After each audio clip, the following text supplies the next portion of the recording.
Feliz día de los protestantes, feliz día de Martín Lutero, Dios mío. Señores, Dan Turbina va a hablar de Martín Lutero, los errores y la verdad detrás de Martín Lutero y va a refutar a alguien. Dice, el legado de la reforma, refutación a César Vidal. Un libro que tiró César Vidal. Vamos a ver de qué se trata esto. Le dejaré el link aquí del canal de Dan Urbina. Me encanta este canal, así que vayan y vean todo su contenido. Vamos a ver de qué se trata esto. Dale play. El legado de la reforma, Ay, refutación a César Vidal. ay.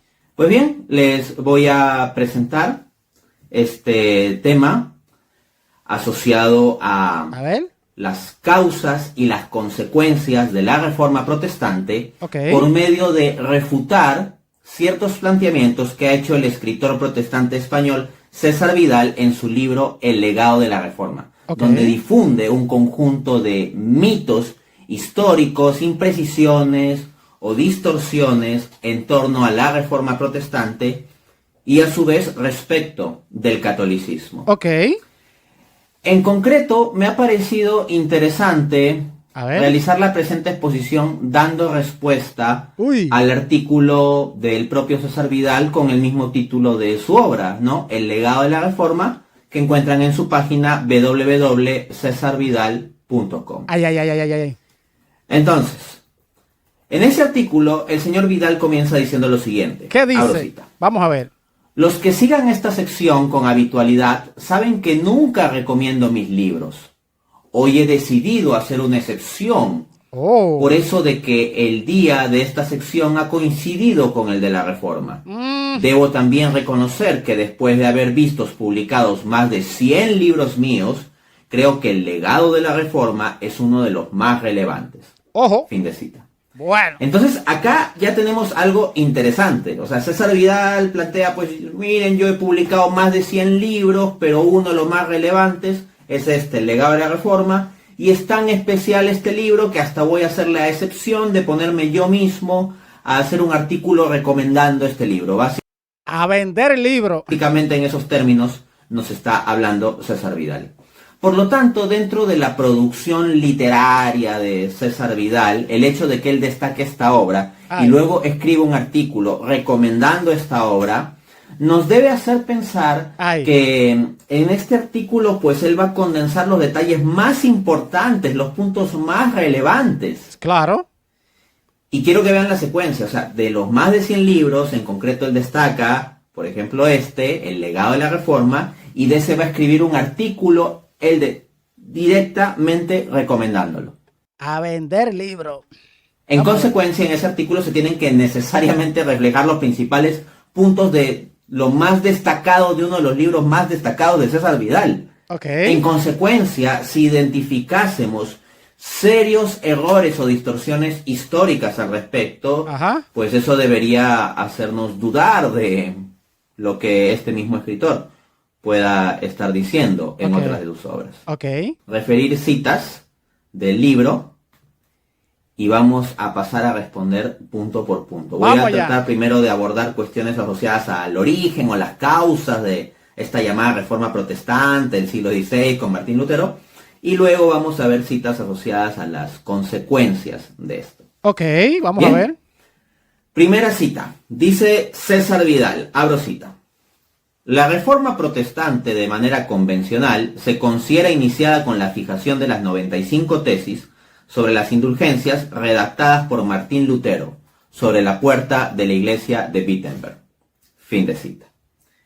Bien, bueno, ahí César Vidal comienza haciendo un apunte histórico, claro, clásico, ¿no? Es decir que normalmente en los libros de texto y en la forma en que se difunde esta idea de la reforma protestante, se nos suele vender más o menos la idea siguiente, ¿no? A ver. Que el punto clave sería las 95 tesis clavadas por Lutero ahí en Wittenberg.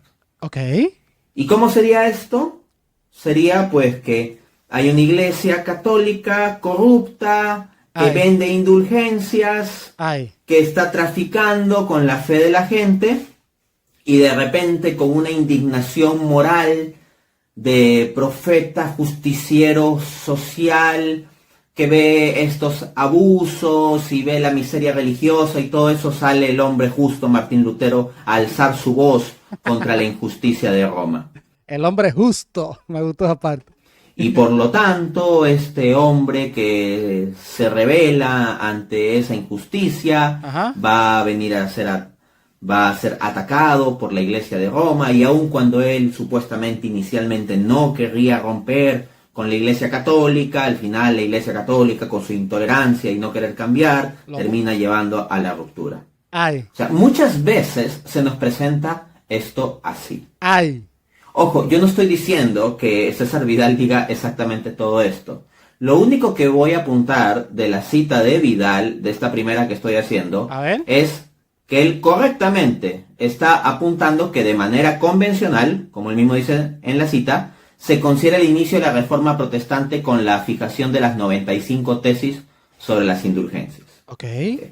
Ya, ese apunte histórico es correcto. De hecho, no tengo mucha cosa que cuestionar ahí.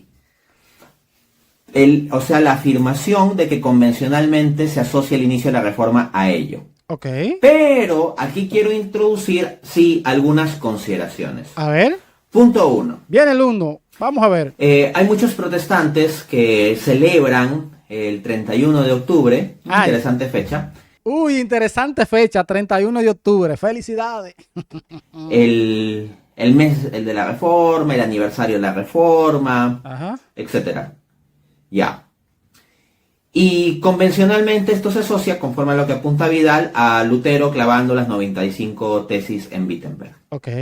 Les pregunto, ¿han leído las 95 tesis? Uy. Y más aún, le preguntaría a esos protestantes que tanto celebran, ¿han leído las 95 tesis de Martín Lutero? Ay, y por 95 tesis no piensen que son como 95 libros o 95 documentos, no. Lo que llaman tesis son ideas concretas ahí. Okay. Y Lutero pues escribe como unas 95 oraciones, básicamente. O sea, las 95 tesis de Lutero, si ustedes las ponen en un documento Word y lo imprimen, pues más o menos salen entre 3 a 5 páginas, ¿no? Dependiendo un poco del tamaño de letra y otros detalles. Entonces, no es algo muy largo. Yo les invito a que hagan el ejercicio y uno se encuentra con detalles que llaman la atención. Detalles que llaman la atención leyendo las 95 tesis, ¿cómo cuáles? Por ejemplo, Lutero defiende o afirma la autoridad del Papa en esas tesis. Lutero realiza múltiples afirmaciones con las cuales los protestantes no estarían nada cómodos, nada orgullosos. ¿Qué? Uno dirá, bueno, pero es que es un símbolo histórico de cómo Lutero se rebela contra la iglesia romana que traficaba con la fe de la gente y cobraba por las indulgencias, etc. Es como que, de acuerdo a este mito histórico, hay una iglesia católica corrupta y la causa fundamental de la Reforma Protestante sería luchar contra la corrupción moral de la iglesia. Hay una iglesia inmoral y la causa fundamental de la Reforma Protestante sería luchar contra esa iglesia inmoral. Eso es lo que dicen, sí, algunos, es cierto. El problema de tal visión sobre la Reforma, que ojo, no estoy diciendo que exactamente Vidal diga eso, simplemente estoy tomando el apunte de que se asocia la Reforma a esto de Martín Lutero clavando las 95 tesis en Wittenberg para vender este tipo de mito histórico. El problema de esto es que es refutado por el mismísimo Martín Lutero. No, Martín Lutero mismo lo refuta. ¿Pero por qué? Vamos a ver, denle like, señores. Les voy a leer palabras de Lutero. Miren. Viene. Cítame a Lutero. Dice Martín Lutero en su carta al Papa León X, del 6 de septiembre de 1520. 1520, ok. Yo no impugno las malas costumbres, sino las doctrinas impías. Doctrina impía. A veces te quieren plantear la Reforma como que es principalmente una indignación moral, espiritual de Lutero pues de doctrina. Contra pues las malas costumbres, de la corrupción, de los clérigos y todo eso. Pero el mismísimo Martín Lutero está diciendo que para él el punto fundamental no es el asunto moral. No es el asunto de que haya malas costumbres, malas prácticas, de que pueda haber corrupción. No, lo que dice Lutero es que el verdadero problema, lo que él ataca son las doctrinas. Él ataca, escuchen esta vaina, Lutero ataca la doctrina que viene desde el año 33 hasta el año 1520. O sea que esa iglesia estuvo equivocada toda la vida. Y entonces viene Martín Lutero a corregir lo que ya estaba. Pero hay una cita que dice, si alguien viene a enseñar algo distinto a lo que le hemos enseñado, sea anatema. Entonces, si es así, Lutero está feo para la foto. Por ejemplo, A ver. ya antes de Martín Lutero, un gigante de la Iglesia Católica como es San Bernardo de Claraval, habló duramente contra la corrupción que había en varios miembros de la jerarquía. Señores, siempre ha habido corrupción en la iglesia. Incluso cuando estaba Jesús, ahí estaba Judas robando y vendiendo y haciendo de todo. Siempre, pero esa iglesia nunca será destruida por promesa de Jesús. Qué cosa esa, ¿eh? Y es un santo. Uno puede denunciar que eventualmente en la jerarquía de la iglesia pueden estar sucediendo prácticas inmorales como eventualmente las hubo. Pero no por eso se tiene que salir de la iglesia. Así San Bernardo de Claraval denunció en su época, antes de Lutero, ya que habían situaciones de corrupción en la iglesia y lo denunció con palabras fuertes.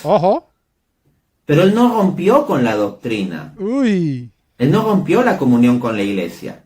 O sea, si había cosas malas de doctrina, no, como de moral y corrupción, eso no tiene que ver con la doctrina, pero luego se agarran de ahí. Él luchó contra los males de la iglesia sin romper la unidad de la iglesia, sin separarse de la unidad de la iglesia. Sí, porque esa doctrina viene desde hace muchos años. La doctrina no es problema. Si tú no te llevas con un sacerdote, un padre, un papa, eso no es problema de doctrina. Ojo, Lutero la marcó ahí. Y sin corromper la doctrina. En cambio, Lutero acá él mismo nos está diciendo que su motivación principal no es un asunto de moral, sino un asunto de doctrina, ¿no? Bueno. Luego, dice el mismo Martín Lutero en sus conversaciones de sobremesa de 1566, abro cita. A ver. Nuestro modo de vida es tan malo como entre los papistas. Wycliffe y Huss atacaron la conducta inmoral de los papistas, pero yo principalmente me opongo a su doctrina. Uy. Entonces, señores, pero ustedes están entendiendo lo que está diciendo Martín. Que es la doctrina que él está atacando, pero esa doctrina viene desde el año 33, 1520 después. Entonces ahí que viene que esa doctrina está mala. No, no puede ser. De nuevo, la discrepancia fundamental de Lutero con la Iglesia Católica no fue simplemente el asunto de la práctica de las indulgencias, ni es la explicación fundamental sobre la Reforma Protestante. ¿Por qué? Porque el Concilio de Trento, que se considera pues como el concilio de contrarreforma, puso todo un conjunto de prohibiciones, restricciones y regulaciones contra el tráfico de indulgencias. Y no por eso Martín Lutero y los llamados reformadores protestantes volvieron a la Iglesia Católica. Porque el problema de fondo no era ese. Era la doctrina, claro, porque si en el concilio de Trento dijeron, ok, hay algunas cositas malas, vamos a arreglar esas cositas malas. Y ellos siguen protestando y entonces negándose de la doctrina. Pues no era eso entonces la indulgencia. Señores, qué interesante esto. Díganme qué opinan ustedes sinceramente. El problema de fondo, tal como lo identificaban estos llamados reformadores, eran asuntos de doctrina. Entonces, nota cómo Lutero dice... Otra doctrina distinta a la que ya había. Ojo, otra doctrina distinta a la que ya había. Ellos están en contra. Nuestro modo de vida es tan malo como entre los papistas.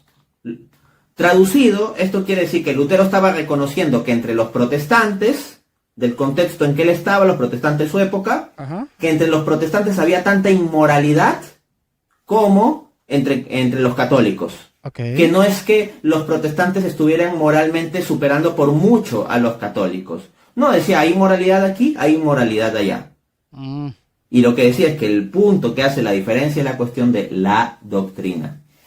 En consecuencia, la reforma protestante involucra como elemento decisivo e intrínseco no la mera cuestión de las indulgencias, sino la cuestión de la ruptura doctrinal. Aquí tenemos la introducción de las llamadas 5 solas de la reforma. Ay, ay, ay, sí, las 5 solas. Ay, ay, ay, ay, ay, ay. Particularmente en Lutero vamos a ver de forma clara y explícita la sola escritura en la Dieta de Worms y la sola fide en diversos escritos de él, por ejemplo, su obra sobre la libertad cristiana en 1520.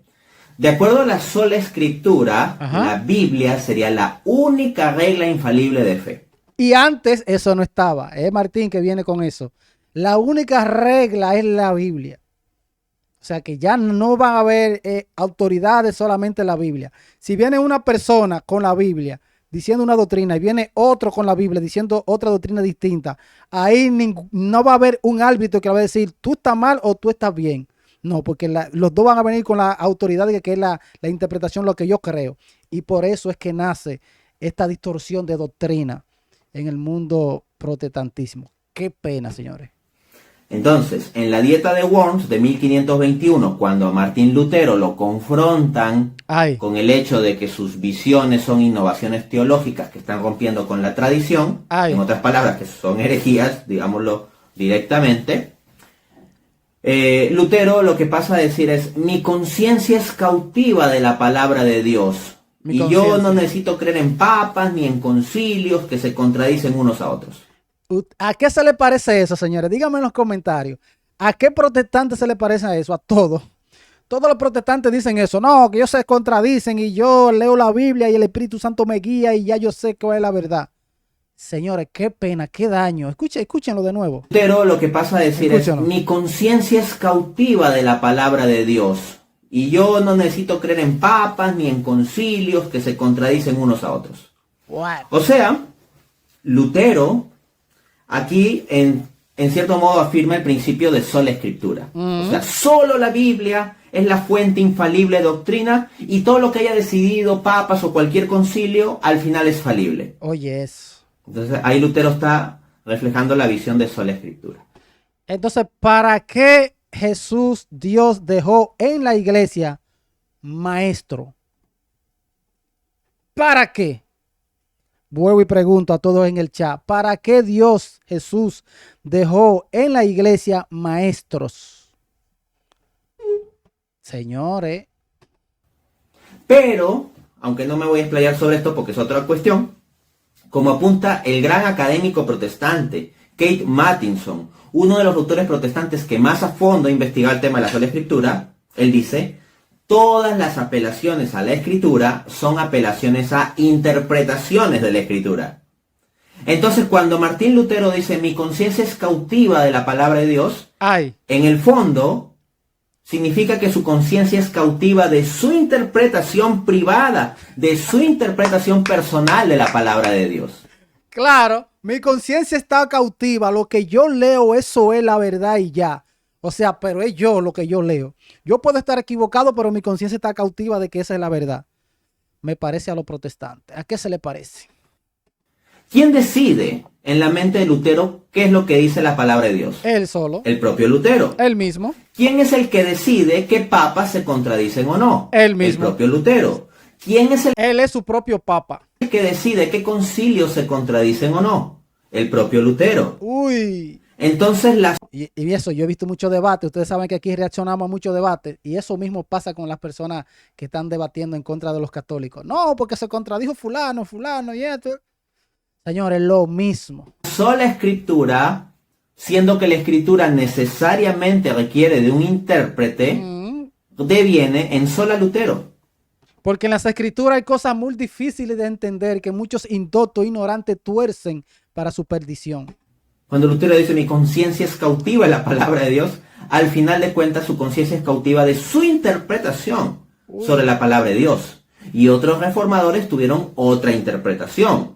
Calvino tuvo otra interpretación sobre la palabra de Dios en puntos de divergencias clave con Lutero. Calvino se le fue a Lutero, le dijo, no, espérate, Lutero está equivocado, es lo que yo digo. Y ahí comenzó el asunto, señores. Ahí comenzó este 31 de octubre. Los verdaderos protestantes entre ellos mismos comenzaron a protestar. Se le fue Calvino a Lutero. No le gustó como Lutero enseñaba, lo que entendía, lo que predicaba, su doctrina, y él buscó su propia interpretación. Y de ahí en adelante ya ustedes saben la historia. Ulrich Zwinglio también tuvo Otro. puntos de interpretación de la palabra de Dios, que su conciencia era cautiva a la palabra de Dios en aspectos en que discrepaba de Lutero. Uy, Lutero abrió esa puerta para que cada quien interprete a su manera y crea lo que él quiera creer.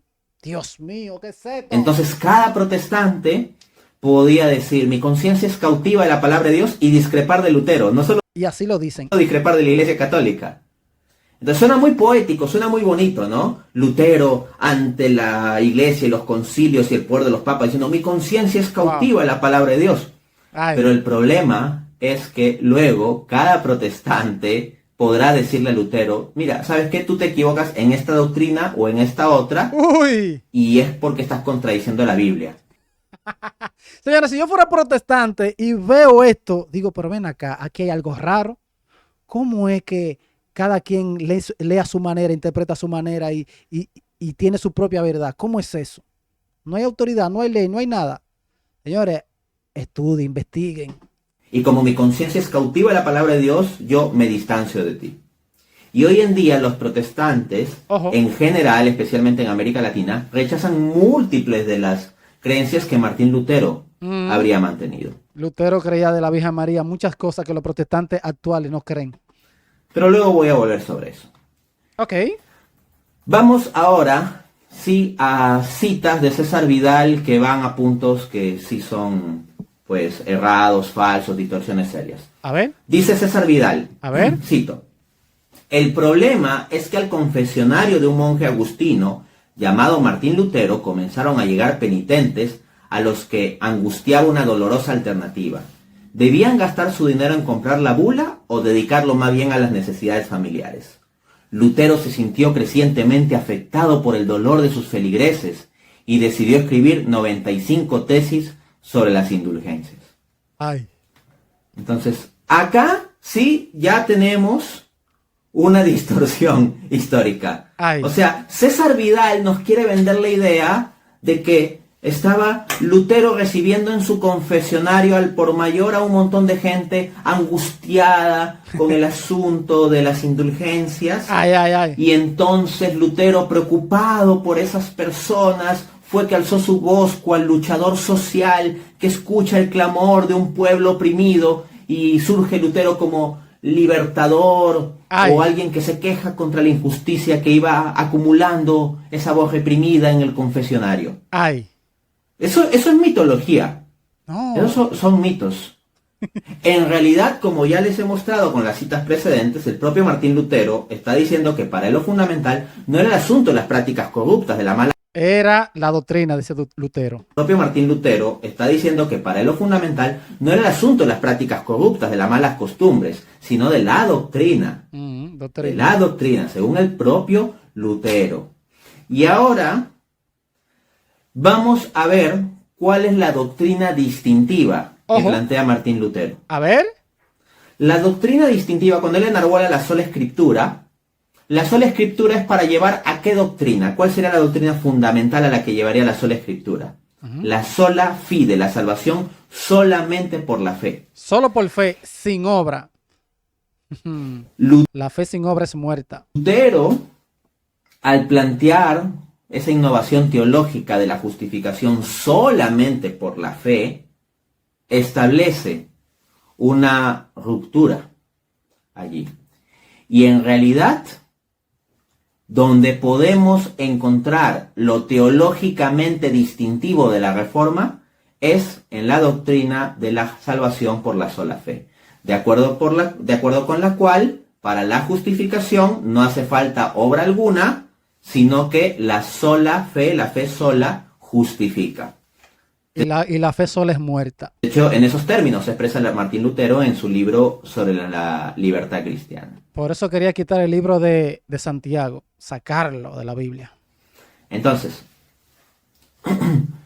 César Vidal nos quiere vender la idea de que Lutero reaccionó en vista de la angustia que traían los fieles, el pueblo, al confesionario donde Martín Lutero confesaba. Ay, ay, ay. No. Si uno investiga, mucho más crucial para el levantamiento de Lutero fue las propias angustias espirituales que él tenía.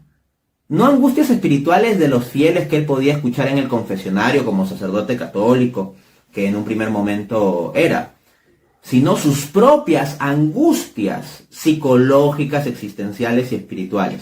Ok. Así, el filósofo francés Jacques Maritain, en su libro Tres Reformadores, Lutero, Descartes y Rousseau, 1925, parte 1, numeral 7, dice: el luteranismo no es un sistema elaborado por Lutero, es el desbordamiento de la individualidad de Lutero. Ujú. Ahora, lo que les estoy diciendo es que más que ser la angustia de los fieles que iban al confesionario Lutero, lo que termina siendo decisivo es la propia angustia que Martín Lutero venía cargando. ¿Tengo fuentes para sustentar eso? Sí, las propias palabras de Martín Lutero, Lutero también dijo eso. Vamos a ver. que en sus obras en latín de 1545, en el prefacio, dice lo siguiente, abro cita: A ver. yo era un pecador con una conciencia extremadamente turbada. No amaba, sino más bien odiaba al Dios justo que castiga a los pecadores. No. En silencio, si no blasfemaba, ciertamente refunfuñaba con vehemencia ¿Qué? y me enojaba con Dios. Dije: ¿no es suficiente que nosotros, miserables pecadores perdidos por toda la eternidad a causa del pecado original, seamos oprimidos por todo tipo de calamidades a través de los 10 mandamientos? Él odiaba a Dios. Estaba guapo, bravo con Dios. ¿Qué? Miren qué declaración tan alucinante. El mismísimo Martín Lutero, describiendo el propio estado espiritual en el que él estaba previo a ese levantamiento que fue la Reforma a partir de 1517, lo que describe Lutero es prácticamente que él internamente estaba como casi blasfemando contra Dios, ¿Qué? que odiaba al Dios justiciero de la Biblia, que nos exigía cumplir los mandamientos. O sea, ese Dios de la Biblia que nos pide buenas obras. Ojo. Lutero O sea, desde antes ya él no quería saber de las obras que Dios pide. Él no quería desde antes de comenzar la famosa reforma. Señores, ese hombre tenía problemas mentales. prácticamente nos está diciendo, odiaba a ese Dios que nos pide las buenas obras de los 10 mandamientos y que si cometemos malas obras, es decir, pecados, nos castiga. No. Lutero entonces ahí tenía una visión bastante problemática, traía Bueno. todo un drama espiritual. Bueno. En su libro de 1520, titulado Sobre la libertad cristiana, numerales 9 y 10, dice Lutero: A ver. entonces es cuando la otra palabra se allega, la promesa y la afirmación divina, y dice: mira, cree en Cristo. Todo aquello que jamás conseguirás con las obras de los mandamientos, que son muchas, sin que ninguna valga, te será dado pronto y fácilmente por medio de la fe. Al cristiano le basta con su fe, sin que precise obra alguna para ser justo. Uy. Él fue que comenzó con esa vuelta, señores. Solo fe. Él fue que dañó la vaina, en pocas palabras, porque antes no se creía eso. Fin de cita. Esto no es una difamación de parte de un apologeta católico que está diciendo que para Lutero uno se podía justificar por la sola fe sin precisar obra alguna. No. El mismo Lutero textualmente está diciendo, Ay. describiendo su visión de la salvación por la sola fe, que uno es justificado sin que precise de obra alguna para ser justo. Pero quiero que vean la evolución, entre comillas, del pensamiento de Lutero. Ay. Antes de la llamada Reforma en 1517, porque cuando Lutero escribe la primera cita que les leí, él está describiendo su estado espiritual previo a este inicio de la Reforma, ¿no? Ajá. Lo que él pensaba antes de 1017. Lo que él pensaba lo que él sentía de Dios, lo que él reflejaba a Dios, que él estaba guapo, bravo con Dios. Eso era antes. Y después que se da esto, explota y lleva a cabo eso que él tiene dentro. Lutero venía con una angustia espiritual en donde prácticamente odiaba a Dios porque nos pedía cumplir los 10 mandamientos. Ojo. Y sentía como que no podía hacer esas buenas obras. Y luego en 1520 va a dar con una suerte de solución en la cual por la sola fe Exacto. puedes llegar a la salvación sin necesidad de tener que cumplir esos mandamientos. Bueno. ¿Ok? Lutero, por supuesto, va a decir luego que la persona que tiene fe tendrá unos frutos de agradecimiento y todo eso, pero esos son como frutos que salen en automático, pero no se requerirían para la justificación misma. Y de hecho, Lutero también llegó a escribir lo siguiente. ¿Qué más? Miren, A les ver. leo lo que dice Lutero. Vamos a ver. En su carta a Melanchthon, un año después de la anterior cita que les leí, el 1 de agosto de 1521. Un año después, ok. Dice Lutero, cito, sé un pecador y deja que tus pecados sean fuertes, pero deja que tu confianza en Cristo sea aún más fuerte. Luego agrega, en la misma carta, ningún pecado puede separarnos de él, incluso si cometiésemos asesinato o adulterio miles de veces al día. Y ojo, es curioso porque Martín Lutero tuvo un problema con alguien y mató a alguien en un duelo. Ojo, qué raro que él diga eso. Fin de cita.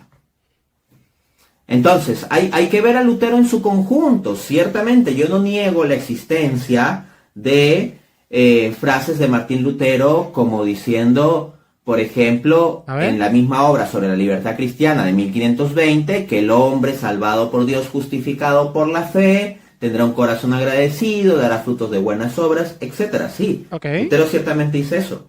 Pero Lutero es un personaje más complejo, que acá lo estoy analizando en tanto personaje. Y ese mismo Lutero, un año después, escribe al otro reformador, Melanchthon, peca y peca fuertemente. Es raro, señor, es raro. Así le dice, peca y peca fuertemente, pero que tu confianza, tu fe en Cristo sea más fuerte. Se contradecía mucho. Podemos cometer 1000 asesinatos y 1000 adulterios al día. O sea, está hablando de unas frecuencias diarias de un montón de pecados. No, pero que nuestra confianza en Cristo sea más fuerte. Entonces, ¿no se ve acaso la correlación de citas? ¿No se ve el hecho de que hay una conciencia turbada de Martín Lutero detrás de este origen doctrinal de la Reforma? Loco, cruzado. Vamos a otra cita de César Vidal. A ver. Dice el señor Vidal. ¿Qué dice? Había aumentado extraordinariamente la distancia entre el cristianismo del Nuevo Testamento y la enseñanza y la vida de la Iglesia Occidental.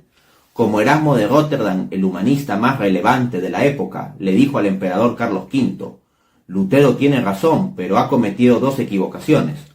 La primera, que ha atacado la tiara de los papas, y la segunda, que ha atacado la panza de los frailes. Luego sigue Vidal diciendo, en otras palabras, Lutero tenía razón en términos teológicos, pero no había captado lo peligroso que era cuestionar el poder papal y los beneficios del clero. La macó ahí Lutero. Entonces, de nuevo, César Vidal vendiéndonos el mito histórico de que, el asunto era principalmente por los reclamos que estaba haciendo Lutero contra las prácticas inmorales del clero. No, era por doctrina, según Lutero. Él no quería y no creía en la doctrina que ya venía. Si esto fuera así, en el Concilio de Trento no se habrían puesto restricciones, castigos, sanciones y prohibiciones con respecto al tráfico de indulgencias. Si esto fuese así, San Bernardo de Claraval, que alzó fuerte su voz contra corrupción que estaba ocurriendo en su época, en la Alta Edad Media, con gente de la jerarquía del clero, lo hubieran hecho quemar. Pero no es el caso. El problema de fondo, como el propio Lutero explícitamente dice, es la cuestión doctrinal. Ahora bien, me parece muy curioso que el señor César Vidal diga esta frasecita. A ver. Lutero tenía razón en términos teológicos. ¿Cómo? Porque resulta que César Vidal está fuertemente en contra de ciertas ideas que mantenía Martín Lutero. Por ejemplo, Lutero afirmaba la presencia real del cuerpo de Cristo en la Eucaristía. ¿Cómo fue? Espérate. Eso yo no lo sabía. Que Lutero decía que sí, que en el pan, ahí en el vino, estaba el cuerpo real de Cristo. Pero los protestantes no creen eso. Espérate, los protestantes de ahora. Lutero afirmaba la presencia real del cuerpo de Cristo en la Eucaristía. ¿Qué? César Vidal se opone a esa doctrina. ¡Uy! Lutero afirmaba fuertemente la doctrina del bautismo de bebés. ¿Qué? Esa sí, esa yo la escuchaba, que él aceptaba que bautizaran a los niños, a los bebés. Lutero afirmaba fuertemente la doctrina del bautismo de bebés. Sí. Yo no sé si César Vidal afirmará la doctrina del bautismo de bebés. Creo que no. No estoy seguro, me suena como a que no. De lo que sí estoy seguro es que César Vidal se ha opuesto furibundamente al título de Teotocos, a llamarle a la Virgen María Madre de Dios. Madre de Dios. César Vidal se opone a tal idea, se opone a llamar a María Madre de Dios. ¿Y Lutero? ¿Qué pensaba Lutero de María? Que fue siempre virgen, que es la madre de Dios del Señor, que fue dichosa y bienaventurada. Ojo. Pues bien, miren lo que dice Martín Lutero en sus sermones sobre el Evangelio Juan, de 1539, capítulo 14. Ella, refiriéndose a María, es correctamente llamada no solo madre del hombre, sino también la madre de Dios. Uy. A ver si sigue el señor Vidal diciendo que Lutero tenía razón en términos teológicos. Ahí entonces César Vidal refuta a Martín Lutero y dice, no, Lutero en eso estaba equivocado. Y ese es el problema de los protestantes, como Lutero y Calvino. Calvino dice, no, lo que Lutero diga está equivocado. Y así fue la corriente. Entre ellos mismos se protestan. ¿Cuántas denominaciones hay? Pónganme en los comentarios. ¿Cuántas nuevas sectas, cuántas iglesias hay después de Lutero? Y no solo este tema, sino otros puntos que ya he señalado, ¿no? Asimismo, se dice, ¿no?, que Lutero tenía razón en términos teológicos, pero no había captado lo peligroso que era cuestionar el poder papal y los beneficios del clero. A ver, no tan rápido. Parece más bien que Lutero inicialmente no se había dado cuenta de lo peligroso que era que cada individuo particular pudiera decir mi conciencia es cautiva de la palabra de Dios y luego, con base en su interpretación privada de la escritura, desdeñar lo que hayan definido concilios y papas y todo eso. Le dieron de su propia medicina a Lutero. No, mi conciencia está cautiva, pero los demás protestantes que seguían a Lutero hicieron lo mismo con él y lo votaron a Lutero y dijeron, no, vamos, y se desligaron de Lutero. No, tú estás equivocado, Lutero, mi conciencia está cautiva, esto es la verdadera interpretación. Le pagaron con la misma moneda. Porque al final de cuentas esto va a generar división entre los llamados reformadores protestantes. ¿Cómo pasó? Y quiero que escuchen cómo Juan Calvino habla sobre Lutero. Señores, denle like, esto está bueno. Si el señor César Vidal dice Lutero tenía razón en temas teológicos, en términos teológicos, vamos a ver lo que piensa Juan Calvino. Juan Calvino, en su carta a Martín Bucero, que es otro reformador, del 12 de enero de 1538, escribe: Lutero nunca será capaz de unirse a nosotros en un sincero acuerdo sobre la pura verdad de Dios. Porque él ha pecado contra ella, no solo por vanagloria y lenguaje abusivo, sino también por ignorancia y la más grosera extravagancia. ¿Ignorancia? Cuando dijo que el pan es el cuerpo mismo. Y si ahora juzga que el cuerpo de Cristo está cubierto por el pan, juzgo que es culpable de un error muy tonto. Ya tú sabes, Calvino diciéndole que Martín Lutero tiene errores doctrinales. Qué raro, ¿eh? Y entonces Lutero dice que la iglesia, la única que existía desde el año 33, tiene errores doctrinales. Entonces le están pagando con la misma moneda a Martín Lutero. En pocas palabras, coge ahí. Fin de cita. Calvino no parecía estar muy alineado con Vidal en la frasecita. Lutero tenía razón en términos teológicos. Sigamos refutando a Vidal. A ver. Dice Vidal, cito: se puede ser católico, analfabeto y llegar a los altares. San Martín de Porres es un claro ejemplo. Pero un protestante que debe meditar a diario en la Biblia necesariamente tiene que saber leer y escribir. Acá lo que quiere hacer César Vidal es como resaltar del legado de la Reforma, el hecho de extender la cultura, el leer, el escribir, etc., en contraste con el católico, pues que se puede quedar ignorante, así como San Martín de Porres, supuestamente sin saber leer ni escribir, y aún así llega a los altares. Entonces, Vidal quiere vender el mito como que el catolicismo fuese el entorno para promocionar la ignorancia y el protestantismo el entorno para hacer crecer la cultura. Pero en primera instancia me llama la atención ese tipo de contraste cuando pues alguien por ahí, ¿no?, llamado Jesucristo, Dios encarnado, dijo lo siguiente, Mateo 11:25. ¿Qué dijo? Te alabo, oh Padre, porque has ocultado estas cosas a los sabios y entendidos. A los sabios y entendidos, como Martín, que era de que un sabio. Te alabo, oh Padre, porque has ocultado estas cosas a los sabios y entendidos, y se las has revelado a los pequeños. Oh my God. O sea, esta idea de César Vidal de repente de, no sé, o sea, como minimizar el catolicismo y decir, uno puede no saber leer ni escribir como San Martín de Porres y llegar a ser santo. Pues bien, es lo que diría Jesús. Te alabo, Padre, porque has revelado estas cosas a los pequeños y las has ocultado a los sabios y entendidos. Y eso lo decía Jesús en una época en que el saber leer y escribir era raro.